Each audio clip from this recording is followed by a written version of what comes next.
There is a golden rule in global trade. Never pick a fight with the country that feeds you. Donald Trump just broke that rule, and the consequences are spreading across America faster than anyone predicted. Imagine pulling up to the drive-through window on a random Tuesday. You have had a long day. You order your usual combo meal. You reach for your wallet, and the voice on the crackling speaker says, "Sorry, we are out of fries." It sounds like a joke, a localized glitch. It is not. Donald Trump has been threatening Canada with tariffs for over a year now. He wanted leverage. He wanted to force Ottawa to bend to his demands on trade, on energy, on agricultural exports. He thought Canada would panic and cave. Mark Carney did not panic. Instead of fighting on cable news, Canada's Prime Minister made a series of quiet, calculated moves. And now the consequences are hitting American fast food chains, grocery stores, and your wallet in ways you never saw coming. In the next few minutes, I'm going to show you what changed, who is panicking first, and why this escalating showdown over North American agriculture is about to impact your daily life, your investments, and the food on your table. Here is what just happened. Over the past 2 weeks, Donald Trump has ramped up his pressure campaign against Canada. After the Supreme Court struck down his emergency tariff powers on February 20th, 2026, Trump immediately scrambled to impose new levies using Section 122 of the Trade Act from 1974. He announced a sweeping 10% global tariff to replace the ones the court killed. But behind the scenes, Trump has been particularly focused on Canada. He has publicly threatened 100% tariffs on Canadian imports if Ottawa does not comply with his demands. He has joked about making Canada the 51st state. He has attacked Canadian trade policy on social media almost daily. And here is the critical part. The U.S. fast food industry depends on a massive, invisible, high-speed pipeline of frozen French fries, hash browns, and processing potatoes flowing south from Canadian provinces. We are talking about Prince Edward Island, New Brunswick, Manitoba, and Alberta. These provinces supply the backbone of America's drive-through economy. Trump thought his tariff threats would force Canada to surrender. He expected desperate phone calls from Ottawa begging for mercy. He did not get them. Instead, Prime Minister Mark Carney did something entirely different. He did not issue angry statements. He did not threaten lawsuits. Carney quietly began redirecting Canada's agricultural strategy. He fast-tracked new trade deals with Europe and Asia. He launched the Buy Canadian policy to prioritize domestic supply chains. And most importantly, he sent a very clear signal to Canadian food processors. America is no longer your only customer. Within days, the tightly wound supply chains started showing cracks. You need to understand how fragile the American food system really is. Fast food restaurants do not have massive freezers in the back holding a month's worth of inventory.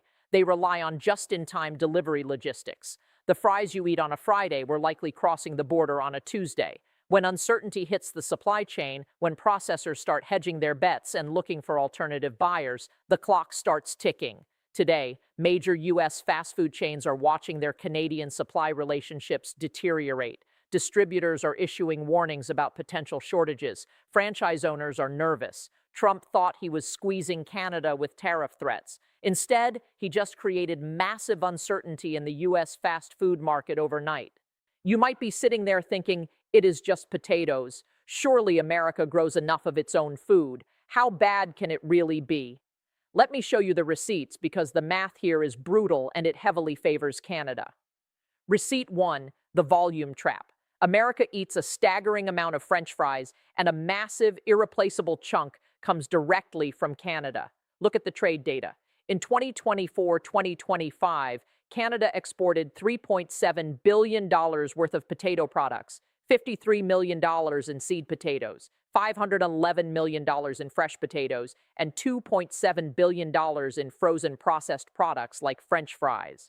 The vast majority flows straight into the United States. Companies like McCain Foods and Cavendish Farms, operating heavily out of Canada, are the lifeblood of the global fry market. Over 68% of Canada's total potato production is dedicated to processing. This is not a side hustle for them. It is an industrialized, multi-billion-dollar machine optimized for the American drive-through.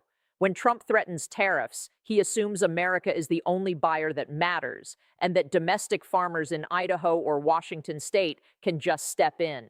But agriculture does not work like a light switch. You cannot magically conjure millions of tons of specific processing potatoes overnight. Receipt 2, the trade war impact. Here's what actually happened at the border this month.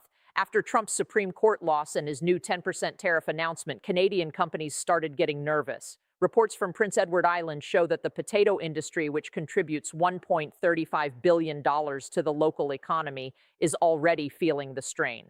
According to official government data, 91.83% of Prince Edward Island's potato exports go to the United States. That is $859 million in trade hanging in the balance.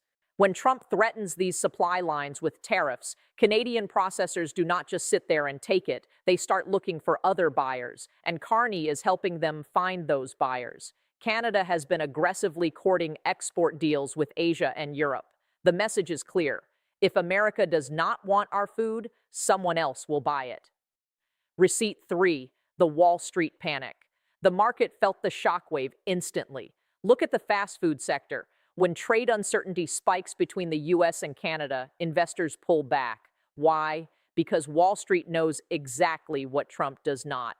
Fast food is a game of pennies. The profit margins on a burger are virtually non-existent. The French fry is the highest margin item on the menu. It costs cents to make and sells for dollars. It is the exact thing that makes a combo meal profitable.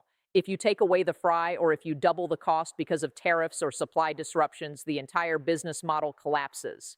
Receipt 4, the corporate revolt. And the phone calls have already started. The restaurant industry is not happy. They are not calling Ottawa to complain. They are calling Washington. Industry groups are telling the White House in no uncertain terms that if this trade uncertainty does not get resolved, menu prices will spike. Franchise owners will have to explain to angry American voters why their favorite, cheapest meal suddenly costs more or is not available at all. Trump used tariffs as a weapon. He thought it was a sledgehammer that would smash Canadian resolve. But Mark Carney understands that in the modern hyper-connected economy, supply chains are leverage, and Canada just started using that leverage. This is exactly why Trump is losing control of the narrative and why his administration is currently scrambling behind closed doors. He operates on impulse. He sees a problem. He yells. He threatens a tariff. He expects total obedience. It worked in New York real estate in the 1980s. You bully the contractor until they drop their price. It does not work in global trade in the 2020s. Trump is trapped by his own tactics. He escalated with threats. But you cannot intimidate a global supply chain. You cannot bully a frozen potato. You cannot negotiate with agricultural economics. When he threatened tariffs, corporate America did not cheer. They panicked. Here is the simple, devastating cause and effect chain Trump triggered. He threatened the border. Companies immediately paused their long-term purchase orders. Supply lines got nervous. Freight companies raised their shipping rates to cover uncertainty. Wholesale prices spiked. Franchise owners will pass costs to consumers. Voters will feel it in their wallets. Trump wanted to look strong for the cameras, but right now, inside the West Wing, they are scrambling. They do not have a backup plan. They do not have a strategic reserve for frozen fries waiting in an underground bunker somewhere. American farmers cannot instantly pivot to cover a multi-billion-dollar shortfall. Potatoes take time to grow. They require specific soil, specific weather, and massive specialized processing plants that take years and billions of dollars to build. Trump picked a fight he absolutely cannot win quickly. And the longer it drags out, the worse he looks. His leverage just backfired. He tried to hold the market hostage, assuming Canada would pay the ransom. Instead, Canada is changing suppliers and finding new buyers. And worse for Trump, his political allies in the American Midwest, the agricultural heartland, are starting to get nervous. If Canada is willing to walk away from American buyers, what happens to American farmers who export north? What happens when Canada starts looking elsewhere for American corn, American soybeans, American dairy? Trump is discovering that in a trade war with your closest neighbor, everyone bleeds. But the guy who started it takes the blame. This is where you see the stark, undeniable difference in leadership. Look at Mark Carney. He does not fight like Trump fights. You will not see Carney rage tweeting at 3 a.m. You will not see him calling names from a podium. Carney uses systems. He uses alliances. He uses the cold, hard math of global markets. He turns pressure into leverage. You have to remember who Mark Carney is. Before he stepped into politics, he ran the Bank of Canada, he ran the Bank of England, he spent years at Goldman Sachs. He understands global financial flows, logistics, and market vulnerabilities better than almost anyone on the planet. He knows exactly how fragile the American consumer economy is to unexpected shocks. While Trump was screaming about tariffs on television, Carney was quietly picking up the phone to Europe and Asia. Canada has already announced new agricultural export subsidies and logistical support to reroute shipments. If America does not want Canadian food, Japan does, South Korea does, the European Union does. Canada is already a top exporter to these regions. Carney is building a firewall around the Canadian economy. He is proving that Canada has actual sovereignty. He is sending a very clear message to Washington. We are not your warehouse. We are not your backup generator. We are not your 51st state. If you want stability, you pay for it with respect and fair trade. If you want our resources, you respect our rules. Carney did not raise his voice. He raised the cost of ignoring Canada, and the markets trust Carney. That is the critical difference. When Trump speaks, markets brace for chaos, volatility, and uncertainty. When Carney moves, markets adjust to a calculated new reality. Carney is playing a long game strategy. He knows Trump politically needs a quick PR victory to feed his base. Carney does not need a PR victory today. He just needs to hold the line, keep his composure, and wait until American corporations force Trump to back down to save their own profit margins. He is letting Trump's own domestic pressure cooker do the work.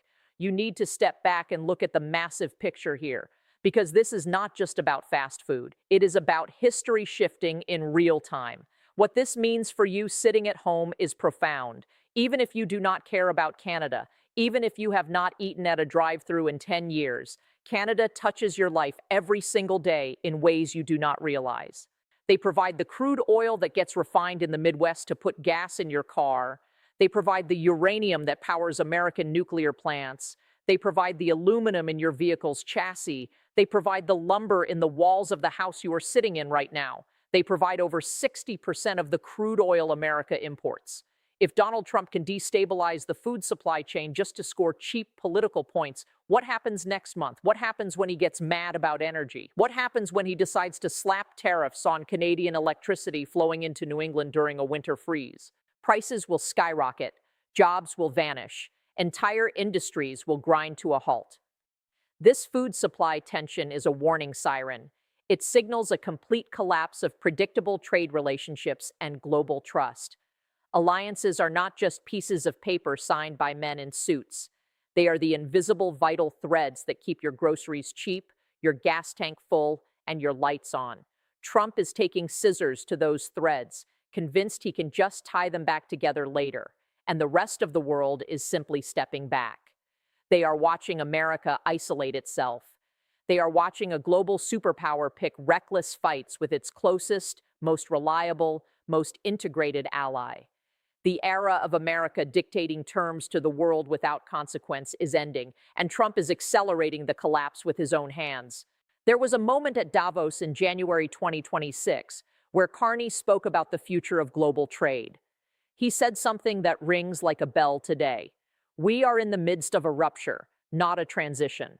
Middle powers must act together because if you are not at the table, you are on the menu. He was talking about Trump. He was telling the world that Canada will not be bullied. Trump is trying to feed America with threats and rhetoric. Carney just showed him cold economic reality. So where does this go from here? The tension is thick and the clock is ticking. There are 3 ways this plays out in the coming weeks. Scenario A, the quiet surrender. This is the most likely outcome. Corporate pressure becomes too much. Fast food lobbyists, Wall Street executives, and panicked franchise owners corner Trump. They show him internal polling proving American voters will turn on him the second menu prices spike. Trump quietly backs down late on a Friday night, claims he won secret concessions, and trade flows return to normal. Carney lets him have the fake PR win, knowing Canada secured its sovereignty. Scenario B, the escalation. This is where normal leaders usually calm down, but Trump does not do calm. He doubles down to protect his ego. He pushes tariffs even higher. Carney responds by permanently redirecting Canadian agricultural exports to Asia and Europe. The dispute spirals from food uncertainty into a full macroeconomic crisis, sending both countries toward recession right before an election cycle. Scenario C, the permanent shift. Canada decides America is no longer a reliable partner. Carney signs permanent agricultural pacts with the EU and Indo-Pacific. Canadian supply chains are permanently diverted away from the United States. America permanently loses its cheap, reliable source of food imports. Fast food prices stay permanently high, altering the American diet and economy forever. This uncertainty is dangerous. And right now, no one, not even in the White House, knows how far Trump is willing to push this. We are watching a fundamental historic realignment of North America. Donald Trump thought he could bully Ottawa for a quick headline. Instead, Mark Carney exposed the deeply fragile reality of the American economy. One series of calculated moves, one redirection of trade flows, and the U.S. market is showing cracks. Do you think Carney is brilliant for protecting Canada's sovereignty, or is he daring Trump to overreact and crash the entire system? Drop your take below. I read every single one. And subscribe right now if you want the next update on this crisis before the mainstream headlines even catch up to what is really happening. History is moving fast. The board is flipping. Make sure you are watching.